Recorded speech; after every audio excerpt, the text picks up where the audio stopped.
Pertama dokter anak, baru dikasih lagi di dokter saraf anak, baru di bedah saraf lagi, baru dirujuk ke rumah sakit Malalayang, Candong, baru ke sini. Dirujuk karena kan udah diagnosa di sana kan udah tegak ya, dan di sana itu memang nggak bisa dilakukan apa-apa gitu. Karena memang keterbatasan dari segi tenaganya juga, dari segi sarana prasarananya juga gitu, memang terbatas. Lagi transfusi darah, Maul. Kurang darah lagi ayasnya. Tapi pas saya konsul kemarin karena udah ada pH-nya itu potensi sembuhnya itu katanya 10%. Jadi saya ditanya, Ibu mau tetap operasi atau pulang? Saya bilang, walaupun 10% saya tetap operasi karena jalan sembuhnya cuma itu. Kalau saya pulang, emang anak saya sembuh? Ya enggak kan? Jadi saya tunggu, sampai kapanpun saya tunggu.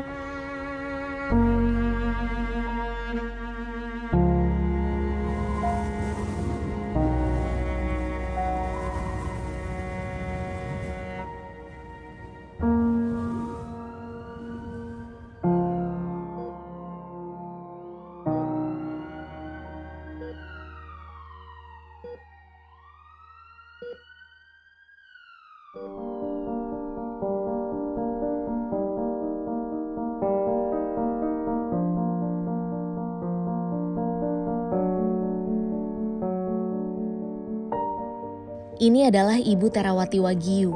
Beliau berasal dari Manado, Sulawesi Utara. Sekitar 2 tahun yang lalu, anaknya Syafa Wagyu yang berumur 13 tahun mulai merasakan sakit kepala. Waktu berjalan, penglihatan Syafa mulai menurun dan buram. Kondisi tubuhnya melemah sehingga tidak bisa berdiri sendiri. Syafa divonis tumor otak dan dirujuk ke Rumah Sakit Pusat Otak Nasional di Jakarta. Waktu itu bulan Februari 2022 tahun sekarang, jalan itu dia kayak nggak lihat barang ya, kayak ada barangnya di depan ditabrak gitu. Jadi ternyata penglihatannya yang udah buram, tapi saya nggak tahu, dia juga nggak ngomong, oh mataku buram, dia diam aja. Mulai dari situ dia mulai jatuh. Habis jatuh itu udah nggak bisa berdiri bagus. Jadi kalau berdiri itu tinggal dipapa aja. Dari awal situ ya saya mulai ngecek. Pas dapat hasil MRI-nya, udah dibilang, oh dia tumor otak. Dicek ini penyakitnya, dokternya bilang dia harus dirujuk di Jakarta. Cuma kan kebetulan biaya nggak lagi tunggu biaya baru kesini juga. Selain Ibu Terawati, banyak keluarga pasien lainnya yang terpaksa memboyong anggota keluarga mereka ke ibu kota demi mendapatkan penanganan medis yang tepat, lantaran penyakit yang diderita tak dapat ditangani di daerah asal pasien tinggal. Keterbatasan dokter spesialis di berbagai daerah membuat pasien harus rela mengeluarkan biaya yang lebih besar dan antre untuk mendapat penanganan di Jakarta. Sesampainya di Jakarta, pasien harus bersabar karena tak langsung mendapatkan penanganan atau operasi, sebab antrean operasi yang cukup panjang. Estimasi waktunya pun kadang tak bisa dipastikan. Selain itu, keluarga pasien harus mempersiapkan dana yang lebih besar untuk biaya hidup selama berada di ibu kota. Tidak meratanya keberadaan dokter spesialis ini dirasakan langsung oleh masyarakat penderita penyakit tertentu, seperti kanker, tumor, jantung, dan lain sebagainya.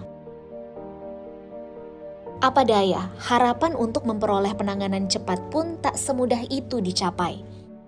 Salah satu faktornya adalah membeludaknya pasien di rumah sakit ibu kota yang membutuhkan perawatan lebih lanjut, seperti operasi besar. Hal ini terjadi di Rumah Sakit Harapan Kita hingga Rumah Sakit Pusat Otak Nasional.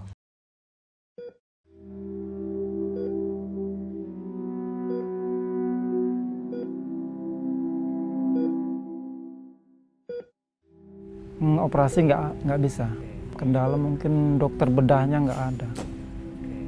Saya di sini mulai 2021 bulan September. Iya, 1 tahun. Satu ruang ICU-nya juga ya Mas. Ruang ICU-nya kalau persiapan untuk operasinya sudah selesai semua kemarin di akhir bulan Juni sudah selesai, cuma terkendala di ICU. Berdasarkan data Konsil Kedokteran Indonesia atau KKI, jumlah dokter spesialis di Indonesia mencapai 48.231 dokter. Dari puluhan ribu dokter spesialis tersebut, jumlah dan ketersediaannya belum merata di seluruh Indonesia. Saat ini masih dominan di Pulau Jawa, khususnya ibu kota Jakarta.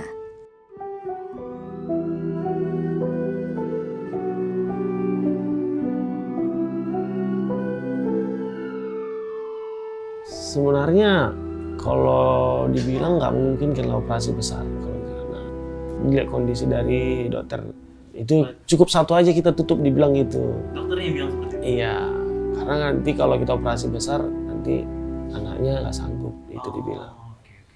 Tapi itu aku herannya.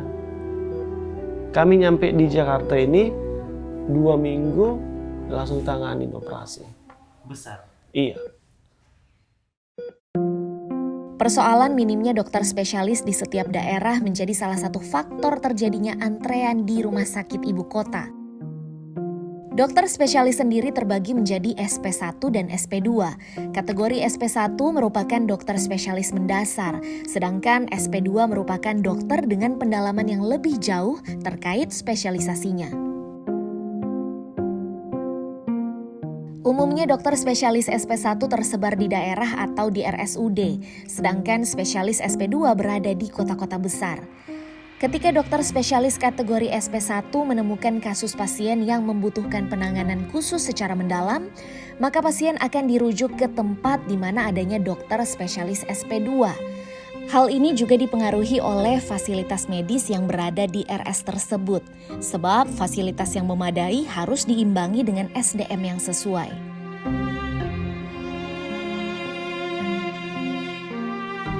Jadi untuk fasilitas kesehatan di Indonesia yang memberikan pelayanan operasi bedah jantung anak pada anak, kelainan jantung bawaan, itu sangat-sangat terbatas. Ahli bedah jantung anak di Indonesia sangat sedikit. Jadi sehingga beberapa kelainan jantung bawaan pada anak dirujuk ke sini. Jadi hanya di Rumah Sakit Jantung Harapan kita. Ada beberapa, tapi untuk yang simple case, ya, kasus-kasus yang sederhana. Selain kendala spesialisasinya yang lebih mendalam, masalah diagnostik penunjangnya. Karena diagnostik penunjang itu terfasilitasi di rumah sakit dengan peningkatan SDM-nya. Jadi nggak mungkin satu RSUD memiliki fasilitas yang tinggi tapi spesialisasinya dasar gitu atau SP1 seperti itu.